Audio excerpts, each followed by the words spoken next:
Hello, hello, What's your name? hello, hello. Name? What's your name? My name is Mommy. Your name is. Listen. Hello, hello. What's your name? You are Big, years old and you're a big, big, good, big girl. You are good, 3 years old and you're a big, big, good. big girl. Now let's say goodbye. Goodbye. Thank you. Hey guys, how you guys doing today?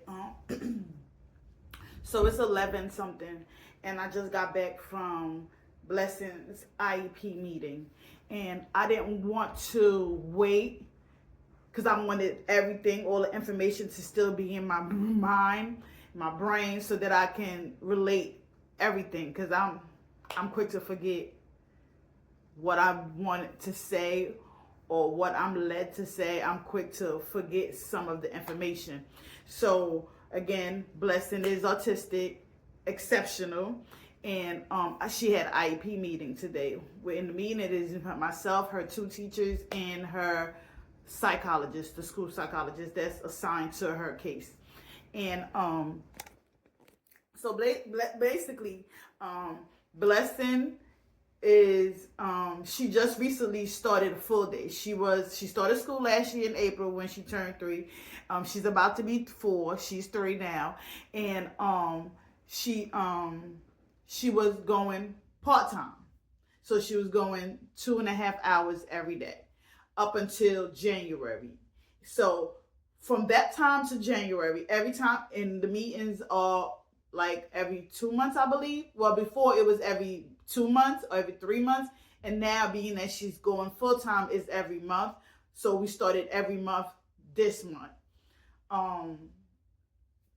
So let me just take it back a little bit. Every time I go to those meetings, I usually come out feeling discouraged. Come out feeling stressed. I've come out feeling like confused because a lot of the things that Blessing does at home, she was not doing at school. And a big part of it, I believe, is because Blessing is very reserved. She had to get comfortable with you before she allowed you to see who she is. And being that she was only going part-time, like, she didn't have time because she was going like she was in the class for 2.5 hours allegedly, but she was being pulled out for speech. She was being pulled out for ABA. She was being pulled out for OT. She was being pulled out for physical therapy. I think that's it. So although she's in the class for like 2 hours and 15 minutes, she's not necessarily in the class for 2 hours and 15 minutes because she's getting pulled out. So she doesn't really know the people like that, her peers. She doesn't really know the teacher like that. And then on top of that, she was having a paraprofessional that would follow around, but it would constantly change. So I'm assuming, me knowing Blessing, she's not getting comfortable. She's not being around anyone long enough to get comfortable to show herself. So the teachers would show me the things that the curriculum that they're working on and the things that they have set aside to work with Blessing, but she wasn't really doing it. And every time I would go to these meetings, I would feel like I'm a liar because I know my baby can do this stuff because I work with her on these things at home. So when they're telling me certain things, like little minor things that they are working on with Blessing, I'm like, she knows this. Like, and I'm like, yeah, Mom, but she just never show us. We know that she know. And sometimes she does other things. And it was like, oh my God, Blessing did this, or Blessing said this. And we know that it's so much more in there. We try to figure out how to pull it out.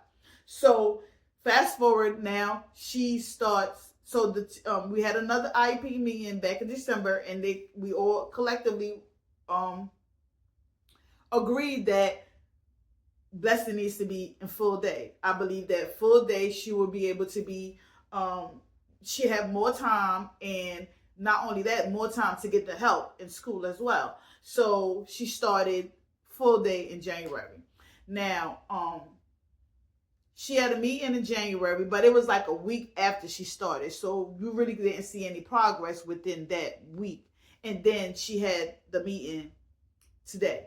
So when I get to the meeting today, and like I said, whenever I leave these meetings, I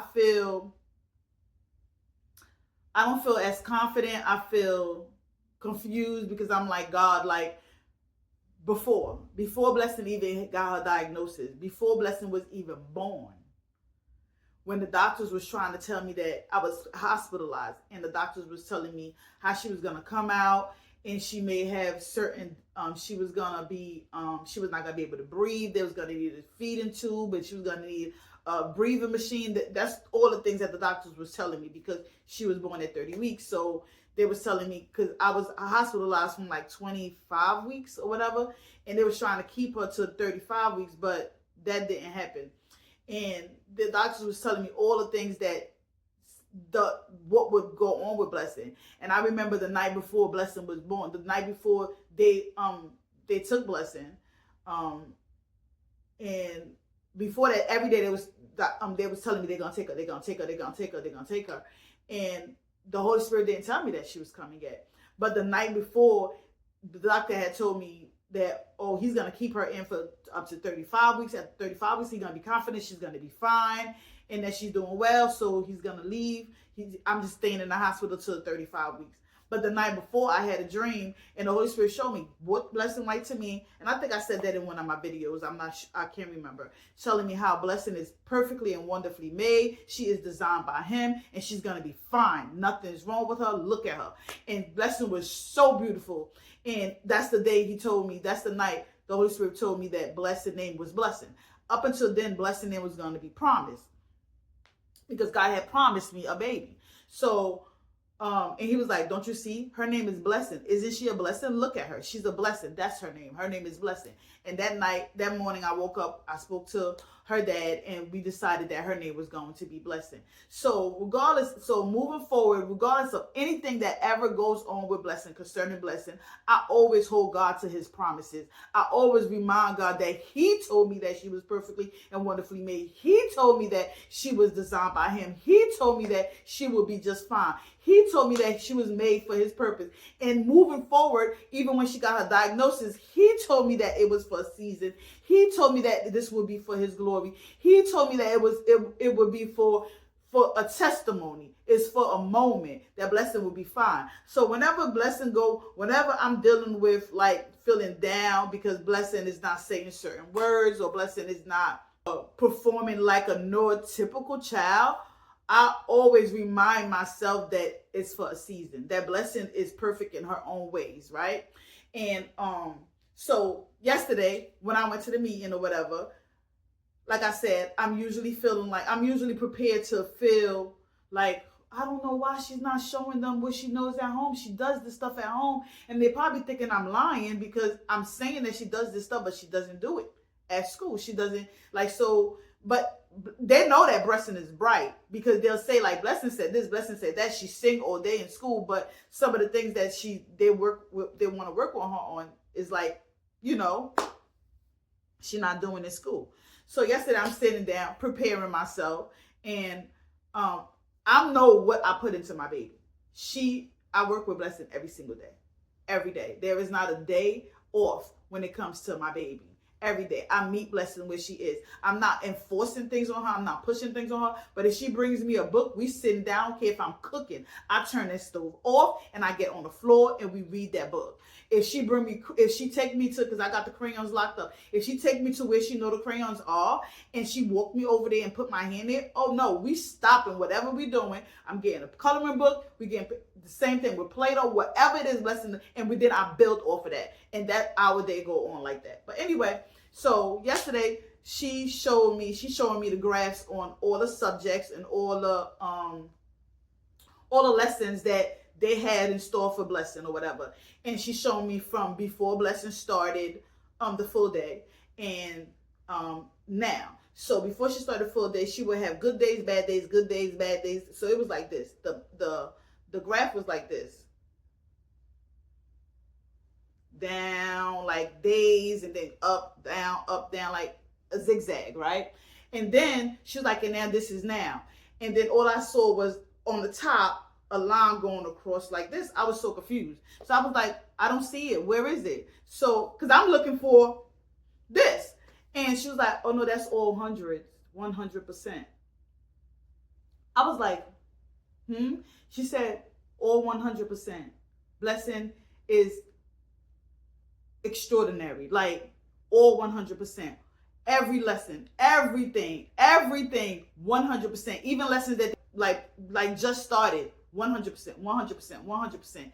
And then the psychologist, her psychologist began to tell me that blessing is a gift. Blessing is, she's like, her math skills is like unexplainable. She was like, I can foresee blessing being an engineer or something extraordinary in the future. She was like, I am confident. She's like, skip pre-K. We're talking about my 3-year-old baby right now that is pre-K 3. She was like, skip pre-K, skip kindergarten. She said, I'm confident enough to sit blessing with first grade and second grader and academically know that she will keep up with them. She was like, blessing is outstanding. And she began to give me praise. And I had to quickly stop. To God be the glory. Because when I say to you, I have absolutely no clue, no idea what I'm doing. I don't even know how to raise a neurotypical child, let alone a child with any delays, a child with any disabilities, an exceptional child. I don't know nothing. I don't know anything about raising a child. And you may think like, oh, I had God kids, I had this, I had that. No, it's a whole different story. A whole different story when you're raising your own. And it's a whole different thing when you're raising an exceptional child, a child on the spectrum. I had no friends that modeled that. I had no friends that had that experience raising a child on the spectrum. So I never saw that model. Up until I noticed that Blessing had delays, I didn't even know what autism was. Ignorance. I didn't even know what autism was. Like, I would say, oh yeah, she's autistic. And not in that form that it really means. Ignorance. I can be honest and say I was ignorant to it. And I think a lot of people are. They are ignorant to autism until autism knocks on their door. So, to say I knew anything on how to take care of Blessing or know how to take care of her now, no. I'm just led by God. He guided me and helped me to raise Blessing. This is all him. This is all for his glory. And when he said to me that this is for a season and it's to show my grace, it's to show my face in her and she will be a testimony, clearly she will be. For these people to come, okay, I would expect for them to say she's doing much better, of course, because she's doing full time. But to go to the extreme of this, to this, it's like, look at God. Look at God. So I just came on here to encourage someone. Like, your child may be autistic, exceptional. Your child may have ADHD. Your child may have any type of delays, speech delays, or anything, and you're struggling. What I have to tell you is to stay consistent. Consistency is the key. Stay consistent and trust God. And trust God. Ask God to lead you, guide you. Because he will never leave you astray and he will never let you fall. He will never let you stumble. Like, I walked out of there yesterday, like, not even out. And in there, I was like, look at my baby. That's what I was telling you about. And it was just like, we knew that she knew these things. Like, we knew that she knew so much more. Like, Blessing is now running the morning anthem. Like, her class is singing a song that she sings every day. The Days of the Week song. And the teacher said she's leading the class. My baby is leading the morning song. Like, even when her speech therapist from the school came here and she saw how I was working with Blessing, she was like, I'm going to go back and I'm going to make some changes in my curriculum. I'm going to bring in music because music is how Blessing learns so much. Like, so much. She sings everything. And slowly but surely we pull out the music and just have her to do like the verbal, just communication. But I say all of that to say you have to keep the faith. Sometimes I think about, oh, she's not getting it. She doesn't understand me. She's not hearing me. She's not repeating it. But blessing is, she's sucking all of that in. My baby is sucking all of it in. And she know it. When they said to me her math skills, I'm like, math skills? What are you talking about? What math skills? Like, I'm like, 1 + 1 is 2. 2 + 2 is 4. Little songs like that. 1 + 2 is 3. 4 + 4 is 8. Like, things like that. I don't even know what math skills they're talking about, to be honest with you. But what I know is God is faithful. That's what I know. And that math is 100% right. God is faithful. I am so happy. I am so happy. And I just wanted to come on here and encourage someone. I know it's probably more I needed to say and more I should say, but I'm still excited about the whole meeting, because if you know, you know. If you're a parent of an exceptional child, you know those IEP meetings doesn't always go well. Most times they are horrible, telling you everything in every aspect of where your child is lacking. The psychologist went on to say, stop focusing on the things that she's challenging in, because what she does know override what she doesn't, that she challenged. She said, and something, to be honest with you, I believe some of the things that you believe that she's challenged in, or that you believe that she doesn't know, is not necessarily that she doesn't know. She doesn't want to do it. Blessing is very headstrong. She doesn't want to do it. And I have to go back. I have to think back to the day she got diagnosed, when that lady said to me, your baby's a genius. You would never know everything she knows. She's one of those kids that internalize everything and holds it in. You would never know what she knows. But just know that she knows so much. And I can foresee her being anything she want to be when she grow up. This is a child that was saying is that said minimal words. When Leslie got her diagnosis, she said minimal words. And yet this lady was able to see that and speak that positivity into her life. And I tap into that. Because that's God's glory. Like, sometimes we don't give our kids enough credit. We don't show them enough grace, because why? We so focusing on seeing what other children doing. Because if you put blessing with any other child, when I talk about as far as communication, like, a child will outspeak blessing. Outspeak blessing. But you sit my baby next to another child, 3-year-old, 4-year-old, 5-year-old, academically, I'm confident. And what makes it even better is, what makes me feel so happy is that somebody else could see that. Because we always want to see our child in a greater light. But for somebody else to see your child the way you see your child, it's just awesome. Because I've been telling them, like, Blessing knows this. Blessing knows this. She has speech, outsourced speech. They changed it. They changed the curriculum 3 times already for her. She's like, oh, she knows this stuff. Oh, we didn't know when we evaluated her, she wasn't saying anything. We didn't know that she knew these things. And I was telling them, like, she knows it. You trying to say one word with her? Blessing says full sentences. But God is so faithful. God is so faithful. You have to trust him even when you can't trace him. You have to trust him when you don't see him. You have to trust him because he said so. No matter what your situation is. It don't necessarily have to be about your child being autistic. It doesn't necessarily have to even be about your child, period. Whatever it is that you're dealing with, just know that God is faithful. She also says, saying how some of the testing they expect in 1 minute, 2 minutes, and they just stop with Blessing because she's at 13 minutes. Like just like hitting it out the ball, like pop. Like, no one can't understand the joy, how proud I am of Blessing. My baby may not have a full blown out conversation with me, but she expressed what she wants. She lets me know what she wants. And clearly she makes her presence known. And they continue to tell me how you could tell Blessing is being raised in love. Like how loving she is, how kind she is. And how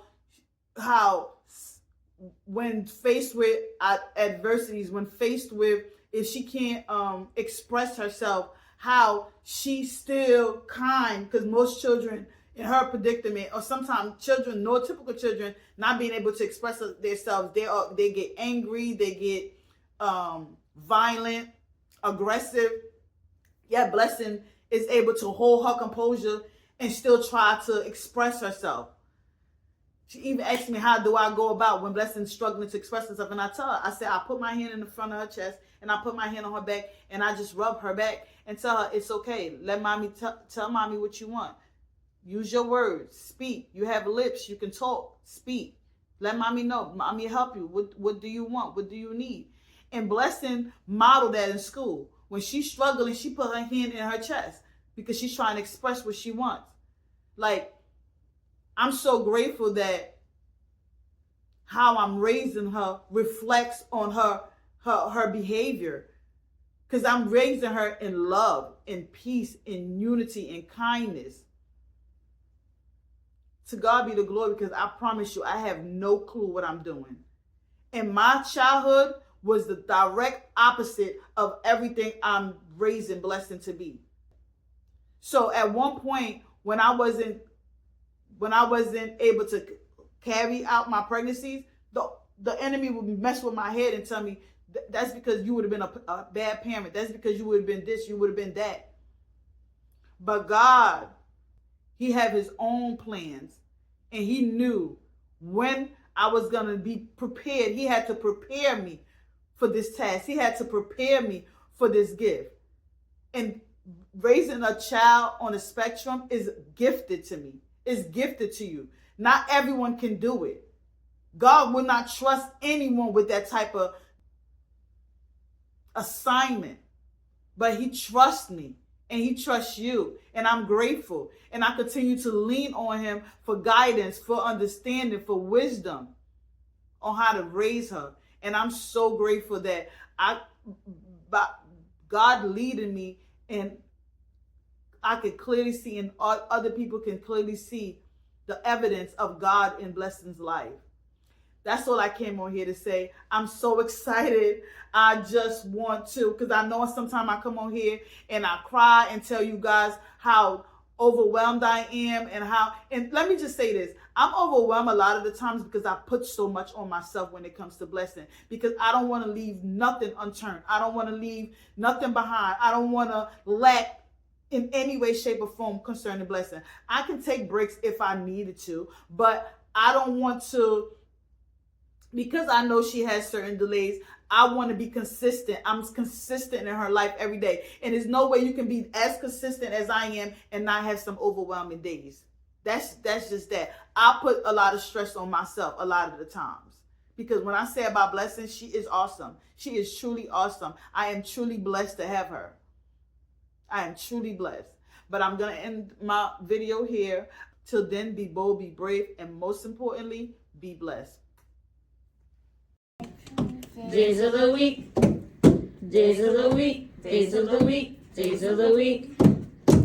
There's Sunday and there's Monday, there's Tuesday and there's Wednesday, there's Thursday and there's Friday, and then there's Saturday.